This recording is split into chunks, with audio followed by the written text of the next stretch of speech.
Appeal और शिकायत दोनों को एक ही मानते हुए राजस्थान सरकार ने रूल्स बनाए थे। तो इससे ये होता है लोगों को एक्ट की पूरी जानकारी ही नहीं थी और रूल्स बना दिए इन्होंने। हाँ। तो अभी जसपाल सिंह जी का मैसेज आ रहा है। जसपाल सिंह जी, आप कुछ बताना चाहते हैं? जी भाई साहब, मेरा एक इसमें वो सुझाव था, जैसे आपने अभी बताया है कि हम अपनी सिर्फ उससे जानकारी मांग सकते हैं, अपना काम नहीं करा सकते। तो मेरा इसमें ये है, हाँ जी, जो अपना हेतु है, जैसे मेरा कोई काम राजस्व विभाग ने तहसील में अटका रखा है, वो मेरा पट्टी जो है, पटवारी जो है 30,000 से लेके 50,000 भी लेता है और 5,000 भी लेता है, नामांतरण नहीं हो रहा, जबकि वो पैसे के उसमें नहीं कर रहा। तो मेरा क्या है, कई महीनों से अटका हुआ। मेरा एक उदाहरण है, मतलब मेरा व्यक्तिगत कार्य कोई रुका नहीं। तो हम जो है उसका कार्य आरटीआई लगाने से नहीं होता, लेकिन हम उसमें जानकारी ऐसी डालेंगे, मैंने नामांतरण के लिए आपके कार्यालय में फला फला दिनांक को दिया था, उस दिनांक को से मेरा आज तक कार्य क्यों नहीं हुआ, और उसी कार्यालय में जो अमुक दिनांक है, अमुक दिनांक से अमुक दिनांक तक कितने आवेदन आए थे, उनमें क्या कार्रवाई हुई। जैसे मैंने आवेदन दिए ही है, उसके बाद में और भी 15-20 लोग ऐसे आवेदन आ जाएंगे उस दिनांक को, उन लोगों का कार्य हो जाता है, जैसे उनका कौन से नियम अधिनियम में हुआ और मेरा किस कारण से रोका गया। तो वो जो अधिकारी है स्वतः ही हमारा काम करेगा, क्योंकि उसको पता है कि जो जानकारी आप आईटीआई में मांग रहे हो, बगैर किसी कारण जानकारी के नहीं मांगता कोई भी। जो जिस व्यक्ति में क्षेत्र में जो जानकार रहता तो होता, मैंने ऐसे कई कार्य कराए, तो लोगों को पता चलता, जानकारी देने से पहले ही वो कार्य किया जाता है। मतलब नहीं जयपाल जी, मैं आपको बता दूं काम क्यों किया गया, नहीं किया गया, इसका उत्तर देने के लिए कोई बाध्यता नहीं है। ऐसे सवालों का कोई भी पीआईओ जवाब अगर देता है तो उसको जानकारी नहीं है कानून की, इसलिए वो दे देता है। एक्ट में ऐसा जवाब देने का सुनिए भाई साहब, श्रीमान जी मैं थोड़ा इसमें थोड़ा देना चाहूंगा। मतलब क्यों नहीं किया, ये नहीं, मेरा कार्य किस कारण से रुका हुआ है, मतलब कारण मेरी कागज में, पेपर वर्क में क्या कमी है, ये तो जानकारी देगा वो?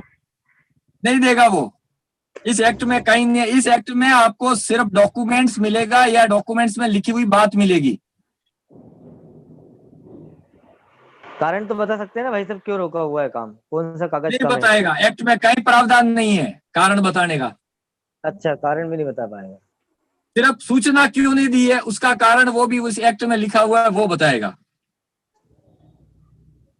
हाँ तो वो कारण हो ही जाता है, सूचना इसलिए नहीं दी गई। सूचना क्यों नहीं दी है, बस नहीं दी है, रिकॉर्ड नहीं है उपलब्ध, बस ये जवाब आ जाएगा आपके पास। या सूचना की परिभाषा में नहीं आता है, ये जवाब आपके पास आता है। पर कई शासकीय ऐसी योजना है सर जिनको 15 दिन में अधिकारी को करना है या 20 दिन में करना है, तो वहाँ अपने कोई फायदा हो जाता है कि भाई अभी हमारा टाइम लिमिट भी खत्म होने वाला है, हमको कार्य करना है। वो अधिकारी ये जो बाबू, जो छोटे आपकी जो आरटीआई है, वो छोटे लेवल के जो लोक सूचना अधिकारी होते हैं उनके पास जाती है, वो कर लेते हैं डर के मारे। लेकिन ये कानून ये सब बातें नहीं कहता है। कानून कहता है आपको सिर्फ डॉक्यूमेंट्स मिलेगा। हाँ ठीक है, हाँ सही है। इसलिए तो बड़े लेवल पे सूचनाएं नहीं मिल रही है। हाँ इसीलिए नहीं मिल रही बड़े लेवल, सही बात है। हाँ, इसी को तो जानने के लिए अपन ने ये सारा किया है कि हम सबसे राय लें और सबसे हम इसको अधिक से अधिक जाने। हेलो भाई साहब, मेरा थोड़ा निवेदन था सर इसमें। हाँ बोलिए। मैंने 2009 में आईटीआई लगाई थी। हमारे जो मध्य प्रदेश के जो एसपी है जिला राजगढ़ को, कि श्रीमान मैंने जो शिकायत की थी, एफआईआर की थी, उसमें क्या कार्रवाई हुई और क्या कारण रहा कि आपने मेरे ऊपर खात्मा लगाया। तो उन्होंने जो पीएचक्यू मुख्यालय और जो गवाह थे उनका सारा कारण बताया कि आपका इस कारण से ये जो है ये खात्मा किया गया। पूरा सारा एक विवरण था। मतलब मैं क्या कह रहा हूँ वो बता दिया, उनका आप शुक्रिया अदा करो। एक्ट क्या कहता है, आप 2J को पढ़िए। 2J क्या कहती है? हमारा विषय ये नहीं है, हमारा विषय है कि सूचना के अधिकार को क्यों लाया गया। आप महावीर जी कुछ बताना चाहते हैं? महावीर जी और सभी प्रशांत सभी मिश्रा जी भी साथियों बताना चाहते हैं। सभी साथियों को नमस्कार। नमस्कार। हालांकि काफी समय के बाद में मैं मीटिंग को अटेंड किया। मुझे हाँ जी, पूरा पूरा तो नहीं मालूम कि मामला क्या चल रहा था और किस पे बहस मामला चल मैं रही थी। बता देता हूँ, मैं मामला बता देता हूँ। सूचना का अधिकार हम नागरिकों को क्यों दिया गया? बिल्कुल। सूचना का अधिकार जो तो सरकार ने दिया है वो क्यों दिया?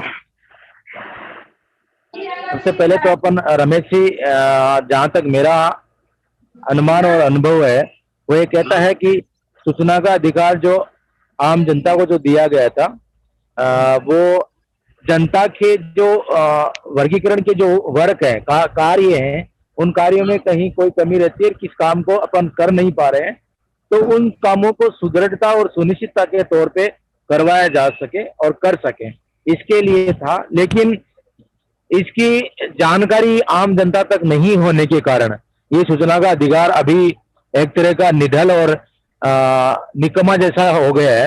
उसका सबसे बड़ा कारण विज्ञापन की है कि सूचना के अधिकार का प्रचार और प्रसार आम जनता तक नहीं पहुंच पाया। और जनता जिनको मालूम है, मैं मेरे पे लेकर के कहता हूं, जैसे मुझे मालूम है, तो मैं अपने आप में ऐसा अनुभव करता हूं कि मैं एक तुरुम-खा हूं। मुझे सब कुछ मालूम है, बाकी दूसरे को मैं किसी को सिखा करके इस चीज के लिए तुरुम-खा या पारंगत करना चाहता ही नहीं हूं। ये सबसे बड़ी अपनी आरटीआई एक्टिविस्टों की कमी है कि हम एक दूसरे से ज्वलनशीलता महसूस करते हैं, जबकि होना ये चाहिए था कि जैसे ये चोर चोर मौसेरे भाई हैं, पीआईओ जितने भी हैं, सब इनको ये ट्रेनिंग दी जाती है कि हमें सूचना के अधिकार का जवाब कैसे नहीं देना है। जबकि हम लोग ये नहीं चाहते कि हम अपने एक सूचना के अधिकार की जानकारियां और बारीकियां कैसे देकर के सूचनाएं ले और आम जनता को इसके सहभागी बना करके उन कामों को, रुके हुए कामों को अपन सुचारू रूप से बनाने में सहभागिता प्रदर्शित करें। लेकिन ऐसा न बन करके हम अहम और इग्गो उसको पाल रहे हैं। तो मेरा निवेदन इस ग्रुप के माध्यम से यही है कि हम लोग ईगो न पाल करके एक दूसरे की जितनी जानकारी हो उस जानकारी को एक दूसरे को शेयर करके, सपोर्ट करके और अपन एक संगठन के तौर पे वर्क करें, तो शायद अपन इसमें आगे बढ़ सकते हैं। अदरवाइज एक एक सिंगल ये यानी झाड़ू का एक तिनका है, एक एक आदमी कभी भी आगे नहीं बढ़ पाता। क्योंकि आरटीआई कार्यकर्ताओं पे जो अभी फिलहाल वर्तमान में तो आपकी बात सही है महावीर जी। अभी मैं मेघराज सिंह जी को कहना चाहता हूं कि मेघराज सिंह जी अपनी बात रखें कि सूचना का अधिकार हमें क्यों दिया गया। श्री मेघराज सिंह जी।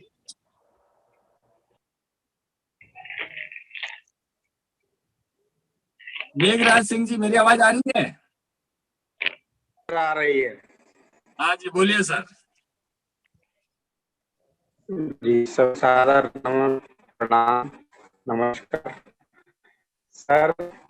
सूचना का अधिकार देश में जी समस्त नागरिकों को पारदर्शिता और जवाबदेही और प्राधिकारियों को उत्तरदायित्व निर्वहन करने के लिए दिया गया था, तथा जो लोकतंत्र है उसके भारत की प्रत्येक जनता भागीदारी बने और देश में क्या चल रहा है क्या नहीं चल रहा है वो हम सबके बीच में पारदर्शी रूप से कार्य हो, जिसमें देश में जो हो रहे भ्रष्टाचार और भी गलत कार्यों को रोका जा सके, और के साथ साथ में भारत के प्रत्येक नागरिक को और भारत की सरकार को, भारत के राजशाही को आम जनता के प्रति जवाबदेही होने के लिए ये कानून दिया गया था।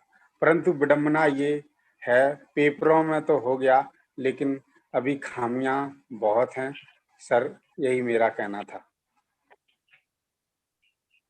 और कोई साथी इसके बारे में बताना चाहता है? जी,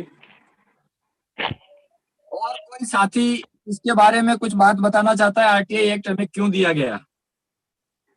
हाँ जी, हाँ, नमस्कार। नमस्कार। हेलो, नमस्कार जी, नमस्कार। हम अनिल कुमार नमस्कार। पाठक हम भी कुछ बोलना चाह रहे हैं। हाँ जी, बोलिए सर। हाँ जी, सभी बंधुओं को मेरा नमस्कार। आज का विषय है कि सूचना का अधिकार नागरिकों को क्यों दिया गया है। मूल बिंदु तो आज हम लोग इसी बिंदु पे आज चर्चा के लिए बैठे हुए हैं। हाँ जी, हाँ जी। तो इसमें सामान्य सी बात है, सोचने वाली बात है कि हमारे देश या जितने भी लोकतांत्रिक देश हैं, उसकी मूल भावना ये है कि जितने भी तंत्र हैं, वो कहीं न कहीं नागरिक की रक्षा के लिए, नागरिक के मूल्यों की रक्षा के लिए तंत्र का निर्माण किया गया है। चाहे वो चारों स्तंभ क्यों न हो, विधायिका हो, कार्यपालिका हो, न्यायपालिका हो, पत्रकारिता हो, ये दायित्व इनकी है फाइनली कि नागरिक की हर एक मूल्यों को रक्षा करें। ऐसे हालत में हो क्या रहा था हमारे देश में कि नागरिक के दिए गए टैक्स पे उनको वेतन मिलता था, जिनको लोक सेवक, है ना, पब्लिक सर्वेंट कहा जाता था, लेकिन वो अपने नागरिक के लिए उत्तरदायित्व नहीं निभा रहे थे। अर्थात कहने का मतलब यहाँ पे ये है कि नागरिक का ये दायित्व बन रहा था कि भाई आप जो काम कर रहे हैं उसकी जानकारी हमें होना चाहिए। हम आपको सेलेक्ट करके सत्ता में दे रहे हैं, हमारे टैक्स से आपको वेतन मिल रहा है, हमारे लिए आपकी उत्तरदायित्व और आपकी क्रियाकलाप से हमको रोका जा रहा है, हमको जानकारी ही नहीं हो रहा है आम नागरिक को कि आप कर क्या रहे हैं।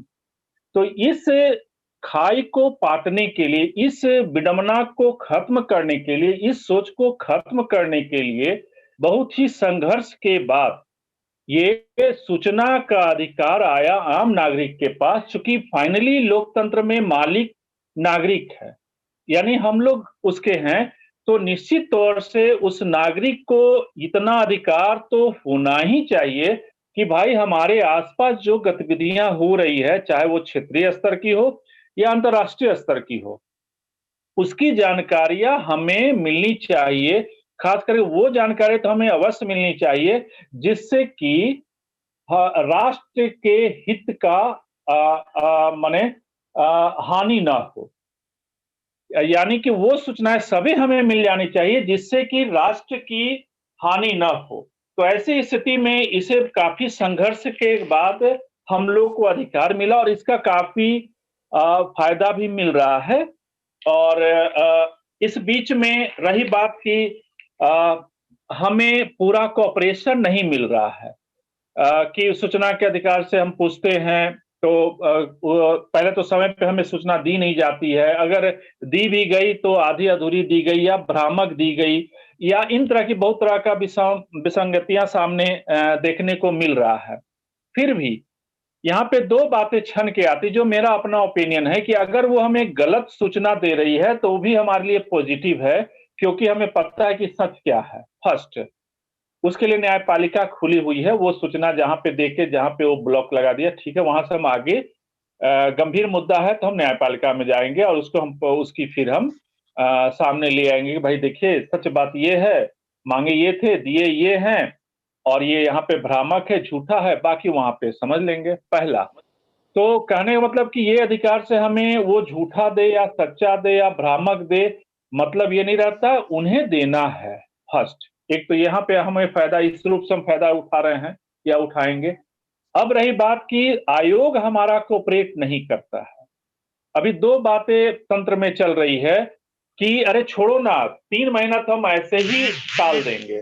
तो पहला हो जाता है कि वो 1 महीना वो सूचना नहीं देते हैं, अपीलीय में जाने के बाद बहुत दिनों के बाद देते हैं, या अंत में सूचना देते हैं, और वो भ्रामक सूचना देते हैं। और सूचना आयोग का ये स्थिति है कि मेरी जो मूल बिंदु है उसको वो देखता नहीं है, और बार बार जो है माने अपीलीय पदाधिकारी को या जनसूचना पदाधिकारी को वो ज्यादा वजन देता है, उनको ज्यादा महत्व देता है और उनको ज्यादा समय देता है। अगर हम नहीं गए तो ये कह के कि उन्होंने नहीं आया इसलिए इसको खारिज किया जाता है, या उन्होंने दे दिया कि नहीं सर हम इनको सब सूचना दे दिए, तो बोले हाँ भाई इन्होंने सब सूचना दे दिया, और कह के वो रिजेक्ट कर देता है, माने उस निष्पादित कर देता है। फिर भी आज के माहौल में सूचना के अधिकार से हमें एक फायदा ये मिला है कि पदाधिकारी गण कहीं न कहीं डर समा गया है कि हमें सही ढंग से जाना है।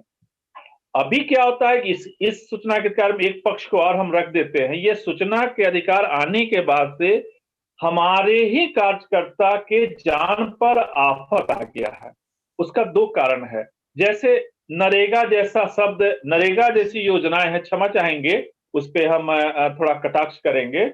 नरेगा जैसा योजना जो है, पदाधिकारियों के चलते घर घर में दलाल डेवलप हो गया है, अर्थात फर्जी मास्टर रोल का निर्माण हुआ है। ऐसे हालत में हमारे कार्यकर्ता या सूचना के अधिकार के जानकार लोग जब सूचना मांग देते हैं, उनका मास्टर रोल के बारे में मांग देते हैं ठेकेदार का, तो वो दलाल लोग उनकी हत्या या झूठा केस या इस तरह से उनको फंसा दिया जाता है।